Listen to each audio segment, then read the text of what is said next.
شادی کے بعد میری عمر ابھی 20 سال تھی کہ میری سوتیلی ماں نے میری شادی کر دی۔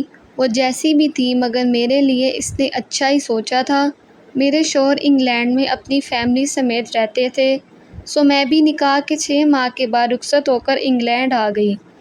میں بنیادی طور پر ایک گھریلو عورت تھی مگر شوہر چاہتے تھے کہ میں جاب کروں۔ میں نے گریجویشن کیا ہوا تھا۔ مزید کچھ کورس کرنے کے بعد مجھے ایک اسکول میں نوکری مل گئی۔ دن پرسکون انداز میں گزرنے لگے۔ دیکھتے ہی دیکھتے اللہ نے مجھے 2 بچیوں سے نواز دیا۔ میری ساس گھر پہ ہوتی تھی اور بچیوں کی دیکھ بھال بآسانی کر لیتی تھی۔ بڑی بیٹی ہانیہ 4 سال کی اور چھوٹی بیٹی شائنہ 6 ماہ کی ہوئی تھی۔ انہی دنوں میری ساس کی طبیعت خراب رہنے لگی مگر وہ ظاہر نہ ہونے دیتی تھی۔ اکثر ہانیہ شکایت کرتی تھی کہ دادو کمرے میں کسی سے بات کرتی ہیں۔ میں اس کو چپ کروا دیتی کہ فون پہ بات کر رہی ہوں گی۔ وقت گزرتا گیا اور میری چھوٹی بیٹی 2 سال کی ہوگی۔ ان دنوں ساس بے حد بیمار ہوگی، حتیٰ کہ وہ کسی سے بات کرنا بھی چھوڑ گئی۔ میں اس صورتحال سے کافی پریشان تھی۔ ڈاکٹرز نے ان کو اسپتال میں داخل کر لیا۔ میں نے اسکول سے چھٹیاں لے لی اور گھر اور بچیوں کے ساتھ ساس کا بھی خیال رکھنے لگی مگر وہ نہ بچ سکی اور ایک شام خاموشی سے اس دنیا کو چھوڑ گئیں۔ مرنے سے ایک دن پہلے انہوں نے مجھے پاس بلایا اور اشارے سے قریب آنے کو کہا۔ میں نے ان کے منہ کے قریب جا کر سنا تو بولی، یہاں سے چلے جاؤ، یہاں مت رہنا۔ ان کی آواز میں نہ جانے کیا تھا کہ میں لرز کر رہ گئی۔ شوہر سے ذکر کیا تو بولے، ہسپتال جانے کا کہتی ہوں گی۔ ان کو ہسپتال اور دوائیوں سے بہت الرجی تھی، اس لیے میں بھی یہی سمجھ بیٹھی مگر میں نہیں جانتی تھی کہ وہ ہم سے کیا کہنا چاہتی تھی۔ اگلے دن ان کی موت سے ہمارا گھر افسردہ ہو گیا۔ 1 ماہ ان کو پاکستان لانے اور تدفین وغیرہ میں لگ گیا۔ واپس گھر پہنچی تو نوکری کی فکر ہوئی۔ شوہر سے بات کی کہ نوکری چھوڑ دی جائے تو وہ بولے، اب بچے بڑے ہو رہے ہیں، اسکول میں تم ہوگی تو ان کی فکر نہیں ہوگی۔ میں بھی سوچ میں پڑ گئی۔ ہانیہ تو میرے ساتھ ہی اسکول جاتی تھی مگر شائنہ ابھی چھوٹی تھی، اس کے لیے ڈے کیئر کا انتظام بھی نہیں کیا تھا۔ پڑوسن ایک اچھی عورت تھی، اس کے پاس چھوڑ کر میں پہلے دن اسکول گئی۔ طویل غیر حاضری کے بعد کام کا لوڈ تھا۔ آتے آتے شام کے 4 بج گئے۔ بھاگم بھاگ بڑی بیٹی کو لیے پڑوسن کے پاس آئی، دیکھا تو شائنہ سو رہی تھی۔ بہت شکریہ ادا کیا۔ پڑوسن نے چائے پہ روک لیا۔ چائے کی طلب بھی تھی سو میں بیٹھ گئی۔ اس کا نام سارہ تھا اور وہ بھی مسلم تھی۔ اس کے 2 بیٹے تھے جو اسکول جاتے تھے۔ سارہ نے بیبی سینٹر کی تجویز دی۔ وہ کمپنی کو جانتی تھی جہاں سے بیبی سینٹر کی خدمت حاصل کی جا سکتی تھی۔ اندھا کیا چاہے 2 آنکھیں، میں نے فوراً رابطہ نمبر لیا۔ سارہ نے مجھے بتایا کہ کمپنی میں ایک مسلم لڑکی بھی کام کرتی تھی جس کا نام عالیہ تھا۔ اس کو بلانے کا کہا کیونکہ سارہ بھی ضرورت کے وقت اس کو بلاتی تھی۔ میں نے کمپنی کو فون کیا اور عالیہ کو بھیجنے کا کہا۔ کمپنی نے شام 8 بجے کا وقت دیا۔ میں بے چینی سے اس کا انتظار کرنے لگی۔ ٹھیک 8 بجے عالیہ آ گئی۔ وہ ایک سلجھی ہوئی لڑکی تھی، عمر 22 سال کے لگ بھگ تھی۔ وہ اپنا اور اپنی ماں کا پیٹ بھرنے کے لیے نوکری کر رہی تھی۔ عالیہ کا سارا بائیو ڈیٹا کمپنی نے بھیج دیا تھا۔ مجھے بھی وہ ایک مخلص لڑکی لگی اور میں نے اسے نوکری پر رکھ لیا۔ جب اسے معلوم ہوا کہ میں اسے مستقل طور پر رکھ رہی ہوں تو وہ بے حد خوش ہوئی اور اگلے دن صبح 8 بجے آنے کا وعدہ کر لیا۔ اگلے دن صبح وہ ٹھیک 8 بجے گھر آ گئی۔ شائنہ اسے دیکھ کر بہت خوش ہو گئی۔ وہ گھر سے جانا نہیں چاہتی تھی۔ اب ایک کھیلنے والا انسان اسے مل رہا تھا۔ وہ جلد ہی دوست بن گئے۔ میں اور میرے شوہر بہت مطمئن ہو گئے اور اپنے کام پہ چلے گئے۔ شائنہ ایک خوش مزاج بچی تھی۔ وہ 2 سال کی ہو گئی تھی اور بہت باتیں کرنے لگی تھی۔ پورے گھر میں بھاگتی دوڑتی پھرتی۔ ہانیہ اسکول سے آ جاتی تو دونوں مل کر بہت ادھم مچاتی تھیں۔ دیکھتے ہی دیکھتے 1 ماہ گزر گیا اور عالیہ نے میرا بھروسہ جیت لیا۔ وہ ایک اچھی اور مخلص لڑکی تھی۔ کچھ دنوں سے میں دیکھ رہی تھی کہ وہ مجھ سے کچھ کہنا چاہتی تھی۔ کئی بار وہ کچھ کہنا شروع کرتی مگر بات کو چھوڑ دیتی اور خدا حافظ کہہ کر نکل جاتی۔ میں نے سوچا شاید اس کی ماں ٹھیک نہیں تو چھٹی لینا چاہتی ہوگی۔ ہمارے جانے کے بعد عالیہ نے دروازے بند کر دیے اور تمام کھڑکیاں بھی چیک کر لیں۔ باقی کے واقعات عالیہ نے مجھے بتائے۔ مسٹر اور مسز احمد کے جانے کے بعد میں بچیوں کے پاس آ گئی۔ ان کا کھیلنے کا موڈ تھا، چنانچہ میں ان کے ساتھ رہی۔ ٹھیک 8 بجے میں نے ان کو دودھ کا گلاس دینے کے بعد سونے کے لیے اوپر ان کے کمرے میں لے گئی۔ اوپر کی منزل پہ 3 بیڈ روم تھے۔ دائیں جانب پہلا کمرہ مسز احمد کی ساس یعنی ہانیہ کی دادی اماں کا تھا۔ دوسرا ماسٹر بیڈ روم تھا جو والدین کے استعمال میں تھا۔ دوسری جانب بچیوں کا کمرہ تھا۔ ان کمروں میں اٹیچ باتھ بھی تھے۔ بچیوں کا کمرہ خاصا کھلا تھا۔ ایک طرف دونوں کے بیڈ لگے تھے۔ اس کے سامنے بچیوں کے کپڑوں کی الماری تھی۔ سامنے کے حصے میں قالین بچھا کر کھلونوں کے ریک اور ایک چھوٹا سا خیمہ لگا تھا۔ یہ کھیلنے کی جگہ تھی۔ یہاں خیمے میں بہت خوشی سے کھیلتی تھی۔ اس میں ٹارچ لائٹ اور کچھ کھلونے تھے۔ نیچے ایک نرم گدا بچھایا ہوا تھا۔ بچیوں کے بستر ٹھیک کرنے اور ان کو برش کروانے کے بعد ان کے بستر پر لٹا دیا۔ ہانیہ کے سونے کا ارادہ نہیں تھا بلکہ وہ کہانی سننا چاہتی تھی۔ میں نے ایک کہانیوں کی کتاب کھلونوں کے ریک سے نکالی جو ہانیہ کی پسندیدہ تھی اور اس میں سے کہانی سنانے لگی۔ اس دوران میں شائنہ سو گئی تھی۔ ہانیہ کو شبہ بخیر کہہ کر میں نے دروازہ بند کر دیا اور نیچے آ گئی۔ گھڑی کی سوئیاں 9 بجا رہی تھیں۔ مجھے کچھ بھوک لگ گئی تھی۔ میں نے فریج میں جھانکا تو پاستا اور ایک پیزا موجود تھا۔ میں نے پیزے کے 2 سلائس کاٹے اور گرم کرنے اوون میں رکھ دیے۔ گھر میں ایک عجیب سی خاموشی تھی۔ مجھے گھبراہٹ سی ہونے لگی تھی تو ماں کو فون ملایا۔ ان سے بات کر کے کافی سکون محسوس ہوا۔ ان سے اپنی گھبراہٹ کا ذکر کیا تو وہ بولی، اکثر نئی جگہ پہ ایسا ہوتا ہے۔ دن میں جہاں کوئی الجھن نہیں ہوتی وہاں رات میں عجیب سی اجنبیت محسوس ہوتی ہے۔ تم پریشان نہ ہو، 2 گھنٹے میں گھر والے آ جائیں گے تو تم آ جانا۔ میں تمہارے انتظار میں جاگ رہی ہوں۔ یہ بات سن کر مجھے بھی حوصلہ ہوا۔ واقعی میں خواہ مخواہ گھبرا رہی تھی۔ فون بند کر کے میں نے وہیں کھڑی سوچ رہی تھی کہ اچانک اوون کی بیپ ہوئی اور میں اچھل پڑی۔ اوہو، مجھے کیا ہو گیا؟ میں نے خود کلامی کی اور اوون سے پیزا نکال کر فریج سے ایک سوس کین لے کر لاؤنج میں آ گئی۔ ٹی وی لگانے کے لیے جب ریموٹ کے لیے نظر دوڑائی تو وہ کہیں نظر نہ آیا۔ میں نے صوفہ، کشن، میز کے نیچے ہر جگہ تلاش کیا مگر اسے نہ ملنا تھا نہ ملا۔ تھک کر میں صوفے پہ بیٹھ گئی اور پیزا کھانے لگی۔ ابھی میں نے 2-3 نوالے ہی کھائے ہوں گے کہ مجھے ہنسنے کی آواز سنائی دی۔ میں نے پلیٹ میز پر رکھ کر سیڑھیوں کے پاس آ کر کان لگائے۔ اسی وقت دوبارہ ہنسی کی آواز سنائی دی۔ یہ دونوں ابھی سوئی نہیں ہیں؟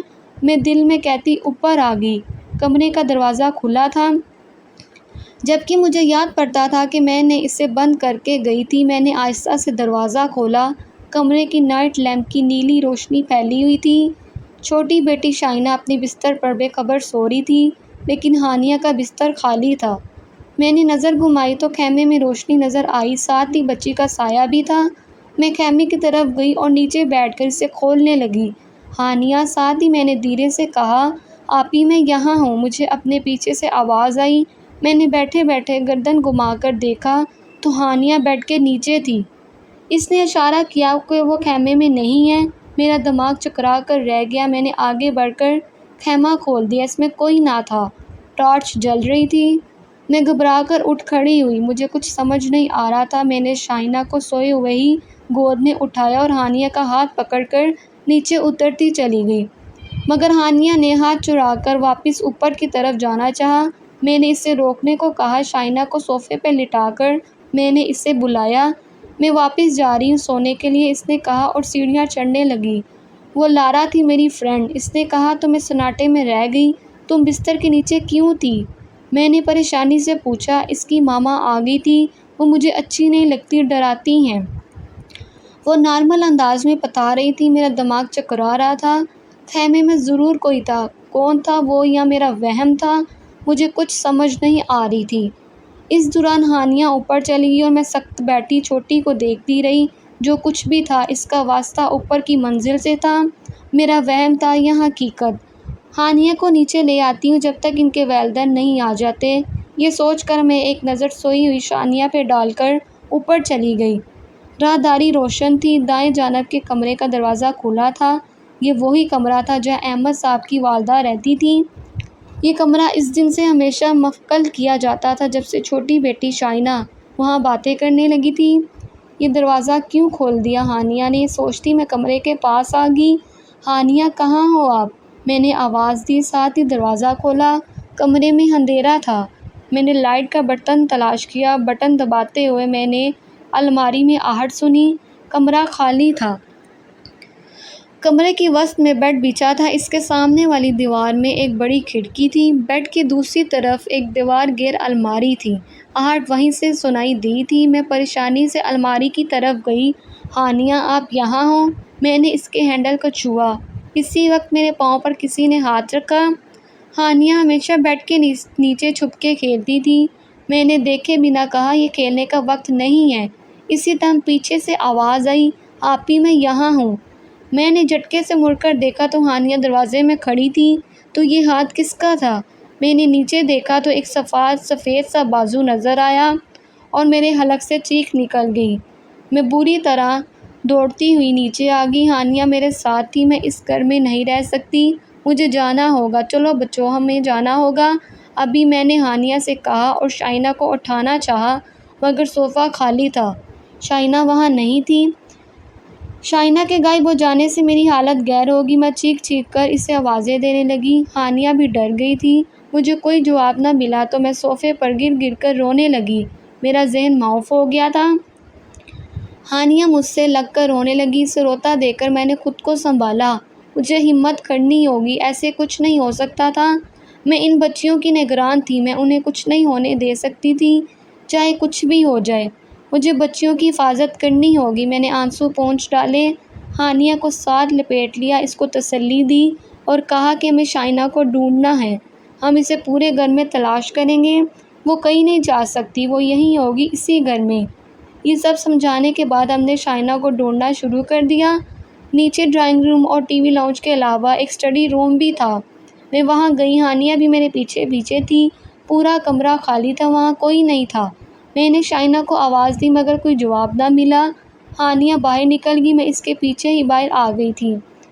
میں نے سوچا فون کروں اور مسٹر احمد کو یا مسز احمد کو سب کچھ بتاؤں مگر وہ میری بات کا یقین نہ کرتے اور شائنہ کا خیال نہ رکھنے کے لیے الٹا مجھے قصوروار سمجھتے۔ میں نے شائنہ کے بارے میں سوچنا شروع کر دیا، وہ کہاں جا سکتی ہے، کہیں اپنی دادی اماں کے کمرے میں تو نہیں چلی گئی؟ یہ خیال آتے ہی میرا دل زور زور سے دھڑکنے لگا۔ اس کمرے میں ہی وہ ہاتھ دکھائی دیا تھا، مگر بچی کو اگر کچھ ہو جاتا تو میں اپنے آپ کو زندگی بھر معاف نہ کرتی۔ میں سیڑھیوں کے قریب آئی، اسی وقت مجھے رونے کی آواز سنائی دی، آواز اوپر سے ہی آ رہی تھی۔ شائنہ وہ اوپر تھی، میں سیڑھیاں چڑھ کر اوپر جانے لگی۔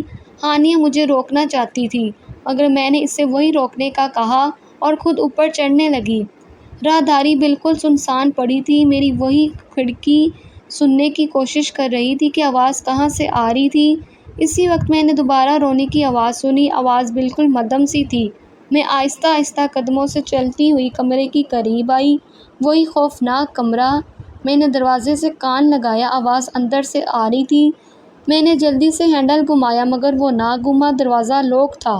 میرا سر بھاری ہونے لگا، یہ دروازہ کھلا تھا جب میں اور ہانیہ نیچے بھاگے تھے مگر اب یہ لاک تھا اور چھوٹی بیٹی شائنہ اندر تھی، اسے کھولنا ہوگا۔ میں نے زور زور سے دروازہ دھڑدھڑایا مگر وہ نہ کھلا، رونے کی آواز بند ہو گئی تھی۔ میں نے چابی کی تلاش میں ادھر ادھر دیکھا، اسی وقت راہداری کے آخری حصے میں مجھے وہ خطرناک روح نظر آئی جو شاید لارا کی ماں تھی۔ اس منظر کی یاد مجھے عمر بھر دلاتی رہے گی۔ وہ ایک عورت تھی مگر اس کا چہرہ بگڑا ہوا تھا، آنکھیں بالکل سفید اور لباس مٹھالا جس پر خون کے دھبے سیاہ ہو چکے تھے۔ اس نے مجھے دیکھا اور خوف سے میری حالت غیر ہونے لگی۔ وہ زمین پہ نہیں تھی بلکہ چھت سے لگی تھی، اس کے پاؤں ہوا میں تھے۔ اس وقت ہانیہ بھی اوپر آ گئی، اس نے ایک فلک شکاف چیخ ماری اور میرا دل جیسے دھڑکنا بھول گیا۔ میری آنکھوں کے سامنے اچانک اس کمرے کا دروازہ کھلا اور ہانیہ ایک جھٹکے سے اس میں چلی گئی۔ دروازہ بند ہو گیا۔ نہیں تم ایسا نہیں کر سکتی، میری چیخ گلے میں کٹ کر رہ گئی۔ میں دروازے کی طرف بھاگی، اس وقت وہ میرے کان کے قریب چلائی، لیو می الون، ہمیں اکیلا چھوڑ دو۔ وہ تو میرے پیچھے کھڑی تھی۔ مجھے ایک زوردار جھٹکا لگا اور میں ہوا میں اڑ کر سیڑھیوں سے ٹکرائی اور لڑکتی ہوئی سیڑھیوں سے نیچے جا گری۔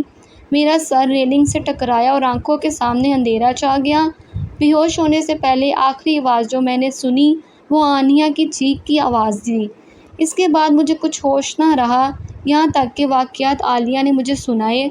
ہم جب کھانے کے بعد گھر پہنچے تو گاڑی سے نکلتے ہی ہمیں ہانیہ کی چیخیں سنائی دیں۔ میں اور میرے شوہر گاڑی بند کرنا بھول کر گھر کے اندر بھاگے۔ دیکھا تو عالیہ سیڑھیوں کے نیچے بے ہوش پڑی تھی اور اس کے ماتھے سے خون بہہ رہا تھا۔ ہانیہ اور شائنہ اوپر چلا رہی تھی، ساتھ ہی دروازہ پیٹنے کی آوازیں بھی آ رہی تھیں۔ ہمیں کچھ سمجھ نہیں آیا کہ کیا ہوا تھا۔ عالیہ کی حالت کافی خراب تھی۔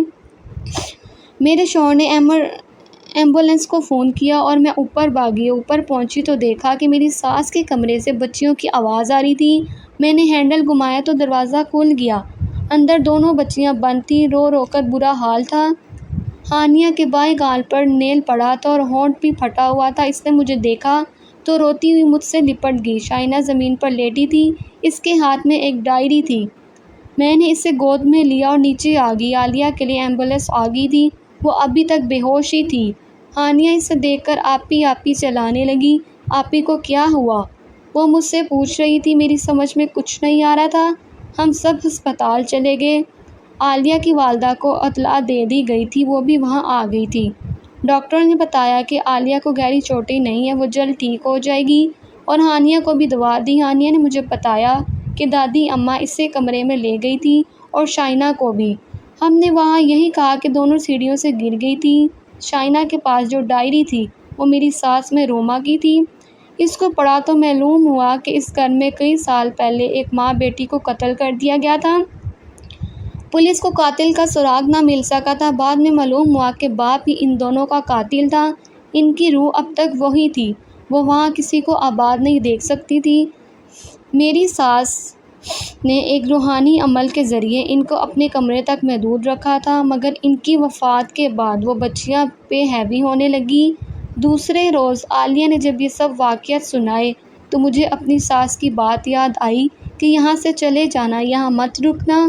عالیہ نے جو کہا میں اس کا بدلہ نہیں دے سکتی تھی، اس نے اپنی جان کو خطرے میں ڈالا تھا۔ ہم نے اسی ہفتے مکان بدل لیا۔ اس عرصے میں بچوں کے ساتھ ایک ملنے والے کے گھر رہی۔ میری بچیاں اور عالیہ آج بھی بہت اچھے دوست ہیں، اور عالیہ اور اس کی والدہ ہمارے گھر کے فرد کی طرح ہیں۔ اگر ہماری ویڈیو پسند آئے تو ہمارے چینل کو سبسکرائب کریں۔ ملتے ہیں نیکسٹ ویڈیو میں۔ اللہ حافظ۔